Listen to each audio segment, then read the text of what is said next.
कांग्रेस का एक caucus India गठबंधन के नेतृत्व को हड़पना चाहता था। एक साजिश के तहत इंडिया गठबंधन का नेतृत्व करने के लिए श्री खड़गे का नाम सुझाया गया था। कांग्रेस पार्टी अपने सर्वाइवल के दौर से गुजर रही है। वो भारतीय जनता पार्टी की ताकत को कम करके आंक रहे हैं या फिर उनको जानकारी नहीं है। एनडीए के गठबंधन में हम आज से शामिल हैं। कांग्रेस पार्टी का जो कॉकस था उसकी षड्यंत्रकारी भूमिका से आज हम मुक्त हुए हैं। घटनाक्रमों को लेकर के श्री जयराम रमेश और श्री मल्लिकार्जुन खड़गे जी की प्रतिक्रिया आई है, जिन्होंने नीतीश कुमार जी पर राजनीतिक अवसरवादिता का आरोप लगाया है।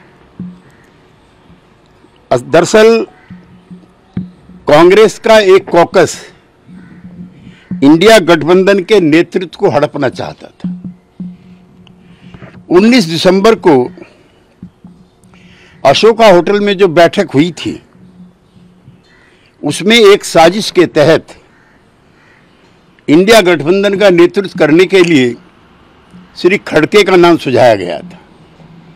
इससे पहले मुंबई की बैठक में सर्वसम्मति से तय हुआ था कि बगैर किसी का चेहरा आगे रखे बगैर ये इंडिया गठबंधन काम करेगा। पहली शाम को श्री केजरीवाल जी के आवास पर जब ममता बनर्जी गई थी तो उन्होंने बाहर आकर के प्रेस से कहा था कि कल की बैठक में किसी का नाम प्रस्तावित नहीं होगा। कांग्रेस के उसी कॉकस ने एक साजिश के तहत ममता बनर्जी के द्वारा उनका नाम सुझाया गया। यद्यपि श्री खड़गे जी ने बाद में उसको खुद ही अस्वीकार कर दिया। दरअसल जितनी भी गैर कांग्रेसी क्षेत्रीय दल हैं, चाहे वो लोक दल हो, चाहे सपा हो, चाहे बसपा हो, चाहे जेडीयू हो, चाहे आरजेडी हो, चाहे ममता बनर्जी की पार्टी हो, चाहे शरद पवार जी की पार्टी हो, ये सब दल कांग्रेस पार्टी से लड़ करके भारत की राजनीति में इन्होंने एक अपना स्थान बनाया है। कांग्रेस पार्टी अपने सर्वाइवल के दौर से गुजर रही है। पिछले 2 लोकसभा चुनाव में नेता प्रतिपक्ष के लायक भी उनके पास सांसद नहीं थे, लिहाजा वो क्षेत्रीय जो नेतृत्व है इन दलों का उनको समाप्त करना चाहते हैं। वो इनके विकास में रोड़ा है और उन्होंने सिस्टमेटिक तरीके से इस लड़ाई को लंबा खींचने का काम किया जो टिकट बंटवारे का था। हम मुंबई से भी और उससे पहले भी कहते रहे हैं कि सीटों का बंटवारा जल्दी होना चाहिए। वो भारतीय जनता पार्टी की ताकत को कम करके आंक रहे हैं या फिर उनको जानकारी नहीं है। हम उनके साथ रहे हैं। ग्रास रूट पे उनका काम है। साधन संपन्न पार्टी है। प्रधानमंत्री की लोकप्रियता है। उससे लड़ने के लिए जिस तरह का तामझाम होना चाहिए किसी गठबंधन के पास, उसका नितांत अभाव इंडिया गठबंधन के साथ था। और कैसे ये नेतृत्व हड़पना चाहते हैं उसका सबसे बड़ा उदाहरण है जो कांग्रेस के राज हैं। हरियाणा, हिमाचल, उत्तराखंड, राजस्थान, मध्य प्रदेश, छत्तीसगढ़, तेलंगाना, कर्नाटका और आसाम में किसी भी पार्टी के साथ सीटों की कोई तालमेल नहीं होगी। यहां पर कांग्रेस पार्टी अकेले लड़ेगी और जो क्षेत्रीय दलों के द्वारा जो अर्जित की गई राजनीतिक भूमि है उस पर डाका डालने के लिए डिस्प्रपोर्शनेट तरीके से हिस्सेदारी मांग रहे हैं। यूपी, बिहार, तमिलनाडु, पश्चिमी बंगाल, महाराष्ट्र, वहाँ उनकी यूपी 1 सीट, बिहार 1 सीट और पश्चिमी बंगाल 2 सीट, महाराष्ट्र 1 सीट, 2 या 3 सीट तमिलनाडु, और सब जगह इनकी डिस्प्रपोर्शनेट डिमांड है। और इसलिए गठबंधन हमारे साथ भी नहीं हो पाया और न इन दलों के साथ होगा।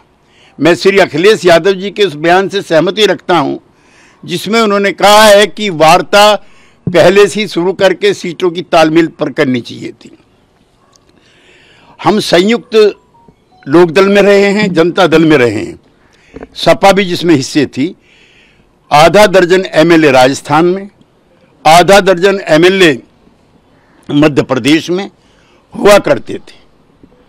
हरियाणा में, पश्चिमी यूपी में तमाम लोकदल का राजकाज हुआ करता था। लेकिन कांग्रेस पार्टी का नेतृत्व सबको नीचा दिखा करके इसको हड़पना चाहता है। हमें अफसोस है और राहत भी है कि जो इंडिया गठबंधन का निर्माता था, जो पहला संयोजक था,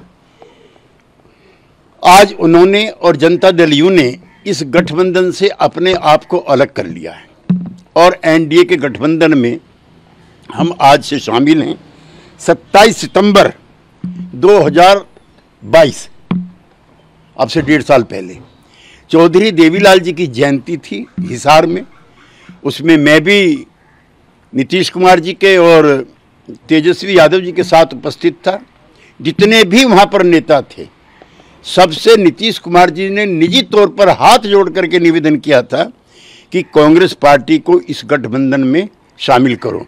हमें अफसोस है कि हमने कांग्रेस पार्टी को देश की राजनीति में एक्सेप्टेबिलिटी दिलवाई। ये पार्टी अछूत हो चुकी थी। आम आदमी पार्टी, ममता बनर्जी की TMC, Samajwadi party of Akhilesh Yadav और के चंद्रशेखर राव की पार्टी, इन सब ने गैर कांग्रेसी, गैर बीजेपी मोर्चे बनाने के प्रयास किए थे। इसी प्रस्ताव को लेकर के चंद्रशेखर राव पटना गए थे नीतीश कुमार जी को समझाने के लिए, उनको अपने पक्ष में लाने के लिए। नीतीश कुमार जी ने तब भी चंद्रशेखर राव जी से कहा था कि कांग्रेस पार्टी को रखो। ये सिर्फ नीतीश कुमार थे, जनता दल यू था, जिसकी वजह से इंडिया गठबंधन बना और कांग्रेस पार्टी को भारत की राजनीति में पुनः स्थापित करने का और सम्मान दिलाने का काम हमने किया। हमें अफसोस है कि जो कांग्रेस पार्टी का जो कॉकस था, उसकी षड्यंत्रकारी भूमिका से आज हम मुक्त हुए हैं।